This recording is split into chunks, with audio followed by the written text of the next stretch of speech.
hôtel dans une rue sombre menant à la gare de Lyon, a des volets à claire-voie avachis, pareils à ceux de nombreuses façades. Le passant qui se hâte a peu de chances de les remarquer. Mais ce soir d'hiver, où le brouillard le dispute à la nuit, la lumière diffuse filtrant à travers les lames disjointes et les voilages incertains attire son regard. Lumière brouillée par des ombres irréelles qui s'agitent mystérieusement. En longeant la fenêtre, il ne voit plus ni ombre ni lumière, ni lame menaçante, mais il peut entendre des éclats de voix et des pleurs.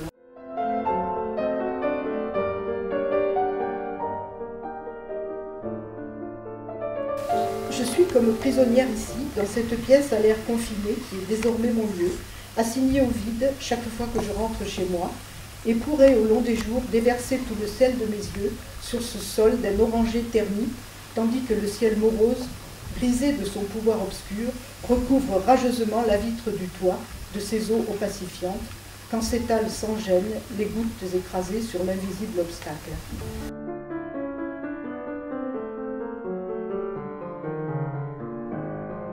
Des silhouettes de femmes, prises à un instant particulier de leur vie, et que je me projette dans mon théâtre intérieur comme des ombres chinoises. Je les regarde se débrouiller, évoluer. Simplement, je les écoute penser dans une situation donnée.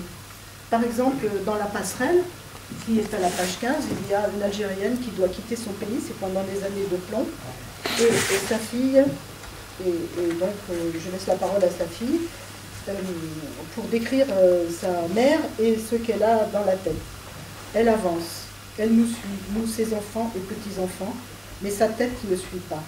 Ses pas seuls la portent en avant et ses mains qui tâtonnent sur la rampe tremblent un peu vers l'avenir. Mais dans sa tête, il y a les torrents qui dévalent du Djurdjura vers le Sébaou. Il y a les montagnes de notre grande Kabylie avec leurs maisons imbriquées, villages perchés comme des forteresses. Villages isolés où l'on n'est jamais seul. Vers quelle solitude va-t-elle à présent? Au village, il n'y avait pas d'exil. Qui sera-t-elle désormais? Qui sera-t-elle, perdue dans un lieu qui ne lui parle pas, anonyme pour ses voisins, seule entre quatre murs d'une cité, attendant inutile notre retour du travail? Donc pour présenter mes textes, j'aime bien employer l'image du kaléidoscope. Vous tournez la page du livre, comme on donne un tour au kaléidoscope, et une image s'estompe pour laisser place à une autre. Une autre image féminine apparaît, partielle, fragile, elle aussi, prise dans une autre histoire, autour de laquelle l'imagination du lecteur pourra se déployer à nouveau. Une sorte de film qui n'imposerait pas son rythme, justement, et permettrait au lecteur de respirer et de participer, car il imagine la suite, que je ne donne pas. Prenons la migrante qui ouvre le recueil, dans Calais, c'est fini, ou encore La femme de la passerelle, ou encore plus loin, La mère Goriette. Ce qu'elles vont devenir ensuite, je n'en sais rien. Je ne sais pas plus, en tout cas, que le lecteur.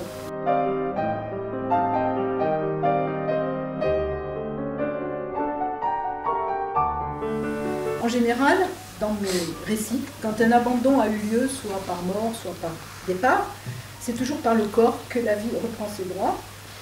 Par exemple, dans Une fenêtre, elle faisait voleter au gré des entrechats, ses pas réglés sur les notes mécaniques du piano de Mademoiselle Coco, la vieille fille des cours de danse, rue Marielle.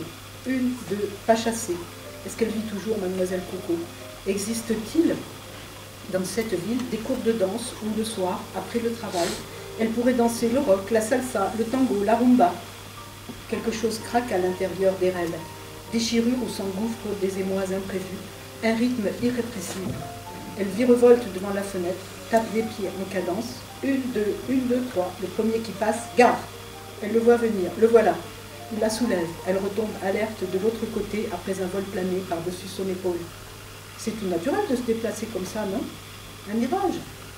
Elle n'est plus dans la rue, elle se trémousse, elle se met à sourire, car le rideau s'anime de plus belle, au même rythme qu'elle, et les vitres lui envoient des signes amicaux.